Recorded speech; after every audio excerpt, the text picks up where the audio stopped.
What's up, guys? Welcome back to a brand new video, and today it is currently January 18, 2020. And one thing that I have not really mentioned before is that this is not my first time being on a caloric deficit or going on a cut.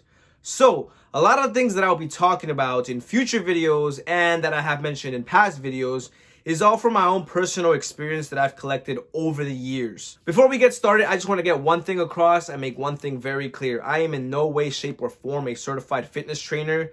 Simply what I will be talking about is stuff that I've done in the past that has worked for me and what I plan on doing for the upcoming weeks and months in order to reach my goal weight of 160 pounds. In all honesty, what we'll be discussing today is not that complex, and some people even consider it the basics. If one was to do their own research, you'll probably find and see a lot of things that I'll be mentioning. And the number one reason I wanted to make this video is for the people who might be interested in this information and, to show some people that it is not as difficult as it may seem. From my own personal experience, I've come to learn that there is a lot of components when it comes to losing weight. And the number one most important thing, in my opinion, is the nutritional aspect of your entire plan to reach your goal weight. One of the rule of thumbs is that you are supposed to be burning more calories than what you are consuming, putting you on a caloric deficit. And as long as you're on a caloric deficit, you are going to be losing weight. Now, how do you know if you're in a caloric deficit or not? The number one thing you have to do is calculate your maintenance calories. What are maintenance calories? Maintenance calories is basically the number of calories that you need to consume to remain at the weight you are. So when I started this cut, I was 182 pounds. How many calories do I need to consume to stay at 182 pounds? And from there on out, how many calories do I need to lose weight? So let's dive into that right now. Guys, there are multiple ways to calculate your maintenance calories, and from my personal experience, I've found this to be the most easiest and convenient way of doing so. I've been using calculator.net for as long as I can remember. As you guys can see, it's pretty straightforward. All you have to do is plug in your info. There you have it, guys. It is important to put the most accurate information in order for it to give you the most accurate results. And we're going to go ahead and put calculate. And there you have it. This is what it spits back. In order to maintain my weight of 182, which is what I was weighing when I first started the cut, is 2,700 calories. We'll go ahead and round that. And then it gives you an option if you want to lose half a pound a week or a pound a week. And you guys can see accordingly, it's 2,500 calories a day versus 2,200 calories.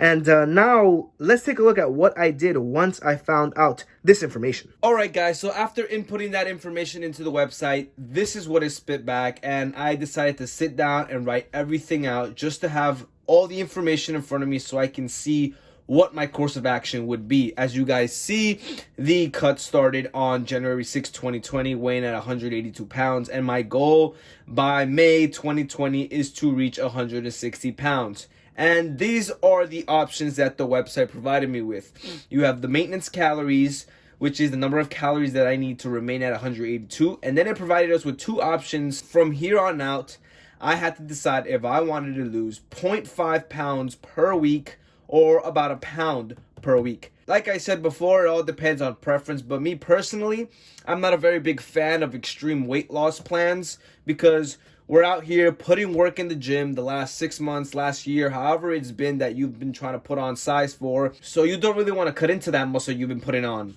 So one of my main objective is to lose as much fat as I possibly can while maintaining as much muscle as I possibly can. So here I am thinking, what is the best course of action to do? How exactly do I want to plan the beginning of this cut? How do I want to go into this? How do I want to plan my attack, so to speak? So what I decided to do was contact one of my very close friends, David Gaskey.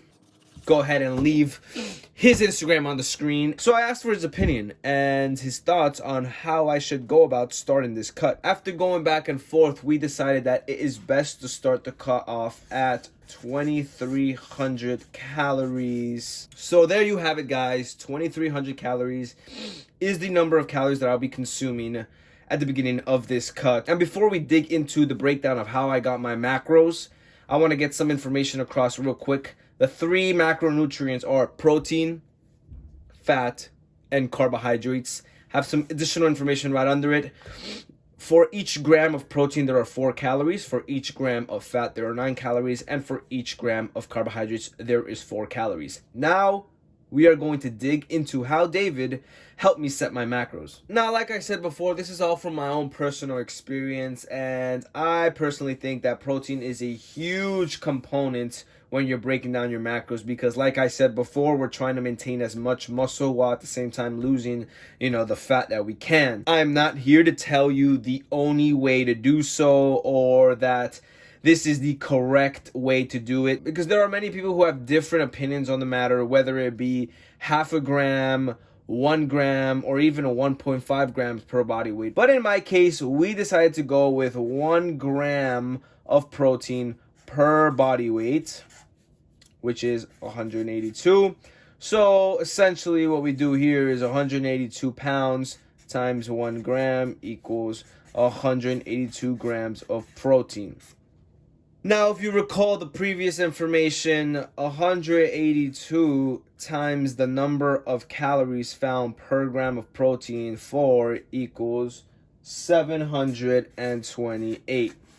What we did with this information is we went ahead and we took back the total amount of calories I'll be consuming and subtract 728, and we got 1,572 calories. Now, to calculate the number of grams of fat I'll be consuming on a daily basis. Like I said before, David did help me figure out my macros, and he stated that, it typically goes from 0.3 grams to 0.6 grams times your body weight.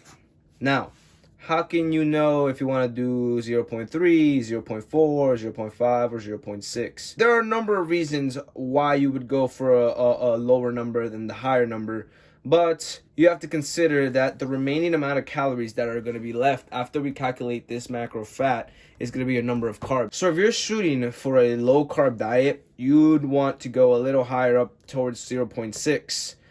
And if you want to go for a higher carb diet, then you'd go closer to 0.3. But he said the best course of action is to just start off with 0.4 and just see if it leaves you with a reasonable amount of carbohydrates. So that's exactly what we did.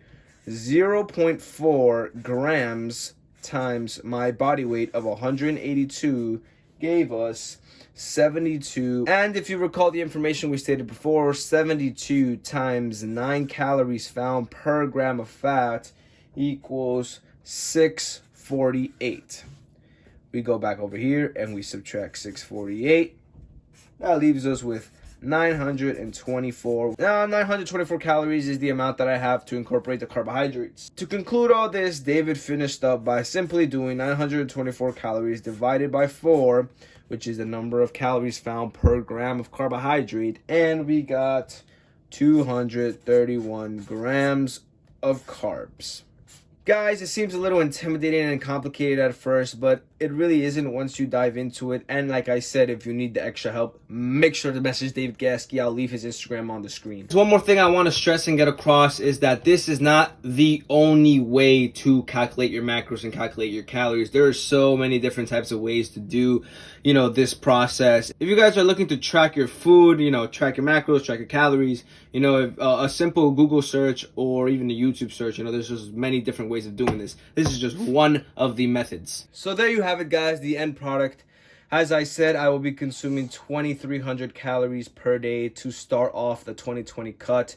And here are the final macros and final calories broken down. As you guys saw, protein is at 182 grams, fat is at 72 grams, and carbohydrates, it is at a whopping 231 grams. So I like the sound of this. And just to give you guys a little idea, 728 calories is the number of calories that derives from 182 grams of protein, 648 derives from 72 grams of fat, and 924 derives from 231 grams of carbohydrates. If you add these calories up, you will get the total of 2,300 calories, which is what I will be consuming to start off the cut.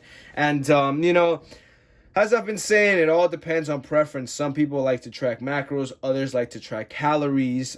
I personally am a fan of tracking calories, but quick little thing. For some of you who may not know, as long as you're hitting your macros, you will be hitting your calories. But you got to be careful because it doesn't necessarily work the other way. You may be consuming 728 calories of some type of food, but that doesn't mean that it has, the amount of protein that you need and the amount of fat and the amount of carbohydrates. And so you got to just be careful. Now, real quick before we get going, I just want to accentuate the fact that this is what we're doing at the beginning of the cut. Once I start dropping down in weight, once my weight is no longer 182, my maintenance is going to change, which is going to require me to readjust all these numbers because I no longer have the same maintenance, which means the caloric deficit, it's going to be quite a significant change. Once that happens, I have to recalculate everything and set my new macros. And that's going to happen a few times the closer we get to May. So there you have it, guys. I just wanted to give you a quick little idea on what some terms like maintenance calories and being on a caloric deficit means, and to give you a quick little sneak peek on how I plan to manage the start of my 2020 cut. Also, of course, huge shout out to my boy David Gaskey. I'm going to leave his Instagram on the screen. If you guys are looking for online coaching, great prices, and you just need some extra help reaching your fitness goals, make sure to hit him up. David Gaskey is in fact a certified personal trainer. So if you are interested, make sure to message him. And guys, I hope you enjoyed the video and found it a bit useful. And of course, thank you so much for watching. Make sure to hit that like button, comment, subscribe if you haven't and you're new to the channel, and guys, I will see you in the next video. Peace.